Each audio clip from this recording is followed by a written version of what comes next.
Salut, c'est Jess Pro pour une nouvelle vidéo. La dernière fois, nous avons parlé des conditions et des menus. Aujourd'hui, nous allons parler des boucles en programmation. Qu'est-ce qu'une boucle? Une boucle est une structure qui permet de répéter les mêmes instructions plusieurs fois, à plusieurs reprises. C'est-à-dire quoi? Si vous avez un bout de code dans votre code, un bout de code que vous voulez faire répéter, un bout d'instruction que vous voulez faire répéter à plusieurs reprises, il est préférable d'utiliser une boucle.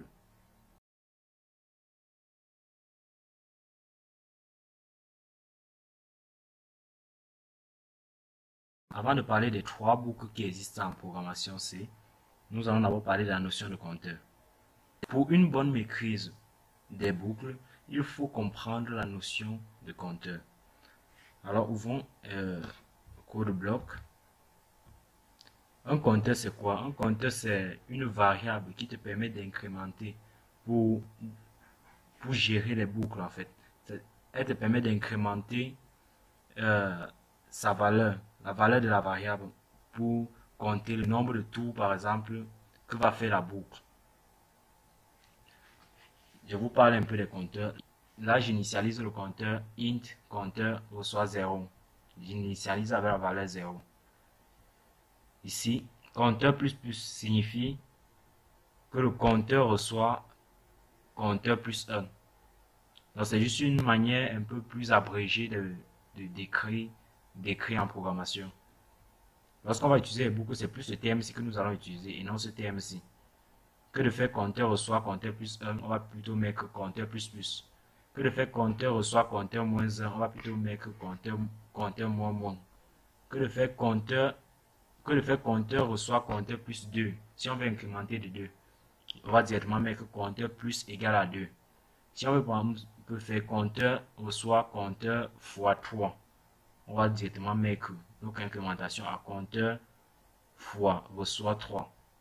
Je crois que vous comprenez un peu le principe. Voilà, on peut tester en faisant ceci.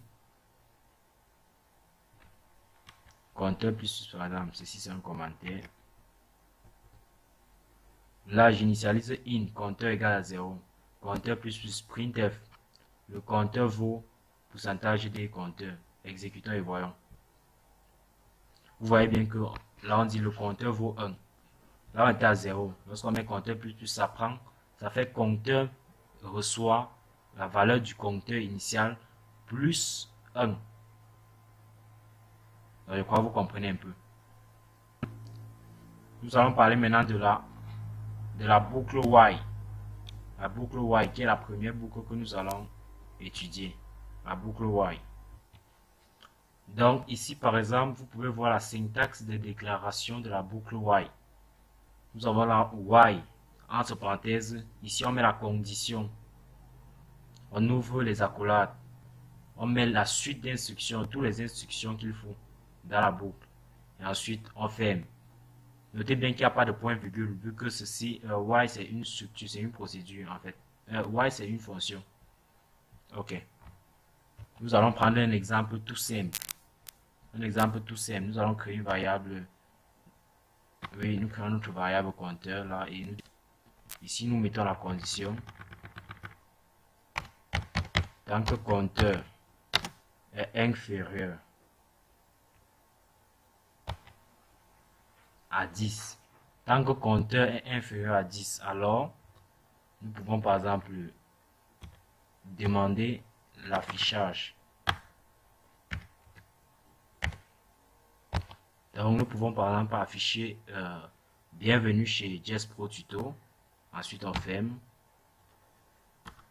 Et en dessous, nous mettons compteur plus par exemple. Compteur plus point virgule. Ici, il faut faire attention de ne pas oublier le compteur plus, sinon vous allez créer une boucle infinie. Et lorsque vous créez une boucle infinie, le programme ne s'arrête plus jamais. Ça va continuer à boucler en affichant le bienvenue chez Jess Pro. C'est en fait le compteur, la condition, c'est là qui doit arrêter la boucle while. Donc ça va tester si le compteur est déjà supérieur ou égal à 10. Ça va arrêter d'exécuter le programme. Exécutons pour voir. Vous voyez bien, ça va afficher, ça affiche JustPro Tuto, bienvenue chez JustPro Tuto, bienvenue sur 10 fois. Ok. Donc ça vous permet de répéter le même code plusieurs fois dans votre programme sans avoir besoin de l'écrire plusieurs fois. Vous l'écrivez juste une seule fois, bienvenue chez JustPro Tuto, et le programme se charge de boucler. Ça dépend des conditions. Vous pouvez mettre là inférieur à 10, inférieur à 20, inférieur à 100, ainsi de suite. Ok. Nous allons prendre un autre exemple très simple encore. Un autre exemple très simple. Vous allez voir un peu l'utilité. Voici par exemple un exemple très simple. J'initialise ma variable nombre qui est égale à 0. Je dis par exemple y, c'est-à-dire tant que le nombre est différent de 10. Y NBR différent de 10. Je dis ceci, la suite d'instructions que je veux c'est quoi? Printf, veuillez entrer le nombre 10. Ensuite, je reçois la valeur du nombre et je reviens boucler. Tant que la personne n'entre pas la valeur 10, il va toujours rester dans ce morceau de code. Dans ce morceau de code, dans ce bout d'instruction en fait. Exécutons pour voir. Là, vous voyez par exemple, veuillez entrer le nombre 10. Si j'entre, j'ai fait la test, j'entre le nombre 12. Vous voyez, on me demande encore, veuillez entrer le nombre 10. Si j'insiste sur le nombre 3, on me redemande le nombre 10. Et jusqu'à ce que je mette le nombre 10, et ça arrête le programme. Vous voyez un peu l'utilité. Après la boucle while, nous allons parler de la boucle do while. La boucle do while, c'est la seconde boucle que nous allons voir. Voici sa syntaxe. Alors, voici la boucle do while. La boucle do while, vous voyez le schéma de la boucle do while. On met do, on ouvre les accolades, on met la suite d'instructions qui est ceci. Et ensuite, on met while et on met la condition entre parenthèses. Puis, on met le point virgule. C'est la seule boucle qui prend le point virgule à la fin. Il faut noter ça. Parce que si vous ne mettez pas le point virgule là, ça va vous générer une erreur. Donc, faites attention, il faut toujours mettre le point virgule sur la boucle do while. Voici le même code, par exemple, que je viens de faire à la boucle while, que je refais à la boucle do while. Donc, je mets là do, je mets les conditions, la suite d'instructions, printf, veuillez entrer le nombre 10, scanf, je scanne. Ensuite, je dis que tant que le nombre est différent de 10, on boucle. Alors, vous allez me demander quelle est la différence entre la boucle while et la boucle do while, vu que ça peut faire les mêmes choses. Oui, là, il y a une très grande différence. Pourquoi? Parce que la boucle do while est différente de la boucle while dans le cadre où elle exécute d'abord l'instruction avant de regarder la condition. Avec la boucle while, si la condition n'est pas vérifiée, on n'entre même pas dans la boucle. Mais avec la boucle do while, fait tant que. C'est-à-dire que là, on fait d'abord. Tu vois, on a la do, printf, on exécute d'abord le printf v, on ne regarde pas la condition. On exécute d'abord le code, ensuite avant de regarder la condition. Avec la boucle while, tant que la condition n'est pas vérifiée, on n'entre pas dans la boucle. C'est ça la différence en fait. Et c'est souvent, il y a des cadres, il y a des moments où c'est mieux d'utiliser du while, des moments où c'est mieux d'utiliser while, même si on peut faire les mêmes choses avec les deux boucles. Je crois que vous avez compris. Si j'exécute, vous allez voir ça sera le même code.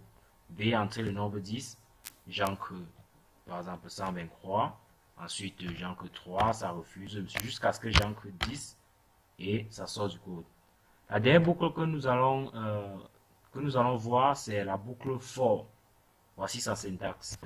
Ok, voici le code de la boucle for.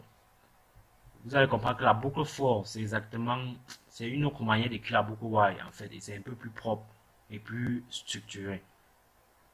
Là, j'initialise mon compteur. Je crée ma variable compteur. Je ne l'initialise pas parce que la boucle me permet de l'initialiser. Je dis alors for, qui veut dire pour compteur égal à 0, parce que la première case ici, ici c'est l'initialisation, ici c'est la condition, et ici là c'est l'incrémentation. Je dis pour compteur égal à 0, compteur reçoit 10, compteur inférieur à 10, compteur plus, autant pour moi. Donc j'initialise le compteur à 0, je mets ma condition compteur inférieur à 10, donc pour compteur inférieur à 10, et compteur plus, on incrémente. Fait ceci, printf, ça c'est la liste d'instructions. Printf, bienvenue chez JSPro Tuto.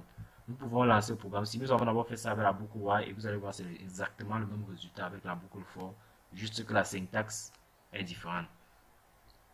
Vous voyez bien là, bienvenue sur JSPro Tuto 10 fois. Vous pouvez compter ces 10 fois. Ok, c'est tout ce que nous avions à voir dans ce cours concernant les boucles. Et je vous dis merci d'avoir suivi ce tuto et à bientôt pour une nouvelle vidéo.